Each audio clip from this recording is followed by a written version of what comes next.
Romeo and Juliet, Franco Zeffirelli's film adaptation. William Shakespeare's play Romeo and Juliet was first published in 1597. The play tells the story of two young lovers, Romeo and Juliet, whose families are feuding, and therefore despite their love, they are both caught up in the ensuing conflict. Both Romeo and Juliet end up dead at the end of the play following a series of misunderstandings occasioned by the continued fights between their families. Romeo belongs to the Montague family, while Juliet is born of the Capulet family. There have been several film adaptations of the play, but the film adaptation referred to here was produced in 1968 under the direction of Franco Zeffirelli. The film, going by the name Romeo and Juliet just like the play, starred Leonard Whiting as Romeo Montague and Olivia Hussey as Juliet Capulet. This film adaptation, unlike most of the others which were produced in later years, depicts the family's lifestyle, practices, and acts as portrayed in the play, and does not adopt a modern version of events as many of the subsequent films want to do. The director makes every effort to depict an era similar to that intended by Shakespeare. In most cases, the written text of a play has variations from any movie adaptation. The written texts of any play contain stage directions that serve as a guide for the reader.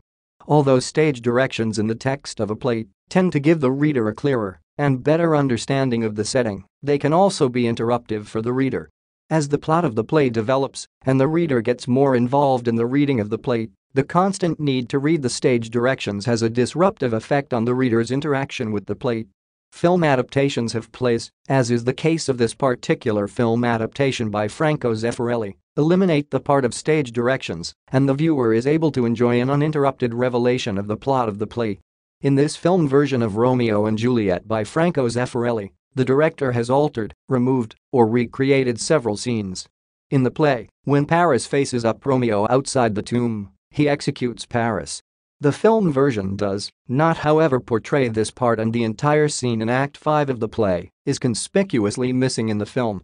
Since Romeo is the one that kills Paris in an effort to get to his dead wife Juliet, the murder of Paris casts him in bad light and may deny him the sympathy of the viewer. The film thus omits this act of murder so that Romeo may experience the full sympathy of the viewer of the film. The series of actions preceding Juliet's swallowing of the sleeping potion has also been altered in the film.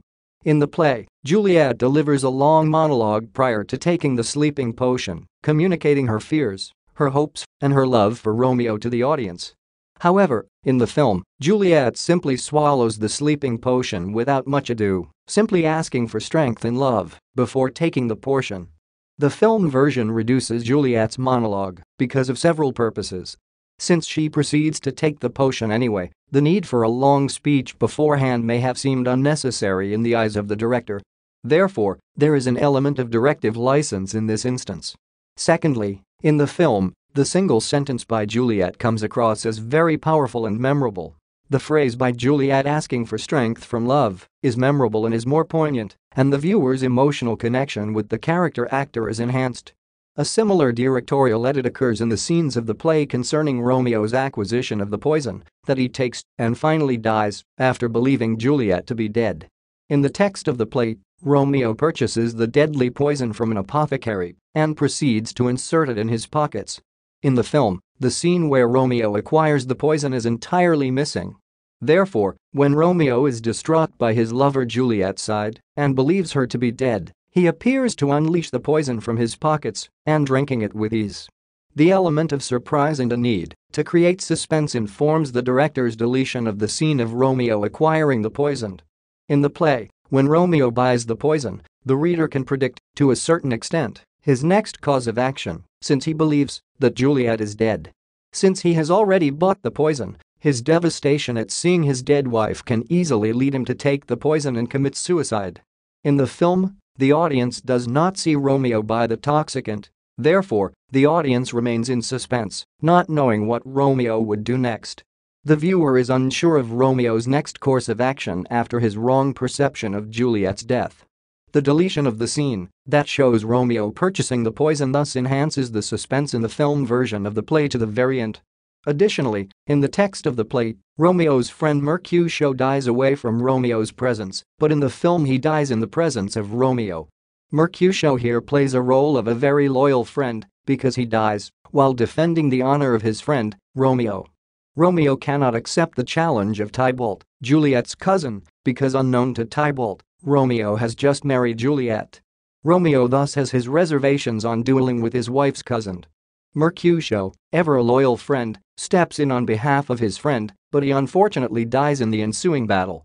In the play, another friend, Benvolio, leads Mercutio out of the stage, thus he dies out of Romeo's sight. In the film, however, he dies in the presence of Romeo, and the scene is quite powerful as Romeo mourns the death. The reason for altering the scene in the film to make Mercutio die in the presence of Romeo is thus to powerfully project the sense of sacrifice of Mercutio and to convey Romeo's grief more powerfully. Various characters in the play are dead or are said to be dead, but are alive in similar circumstances in the film. In the play, Romeo's mother dies from the shock of her son's excommunication from the city, but in the film, she does not die and even attends the funeral of her son and Juliet. Rosaline, an earlier love interest of Romeo, comes up in the film, even though she does not appear anywhere in the play. Giving Rosaline a face settles the curiosity of the viewer, since she spurns the interest of Romeo, and thus her character and looks are important for the viewer. In conclusion, the decision to adopt a play into film always carries the burden of the level of creative license the director should employ. The film should also allow the reader to make his or her own conclusions. The film should ultimately tell a similar story to the play, but should also incorporate elements that will make the entire efforts worthwhile and enriching. Franco Zeffirelli's film provides a different angle to one of Shakespeare's most famous plays, Romeo and Juliet, thus enriching the viewer's sense of understanding of the play, even for those who may have previously watched the play. This research paper on Romeo and Juliet, Franco Zeffirelli's film adaptation, was written and submitted by user Jalen W to help you with your own studies. You are free to use it for research and reference purposes in order to write your own paper. However, you must cite it accordingly.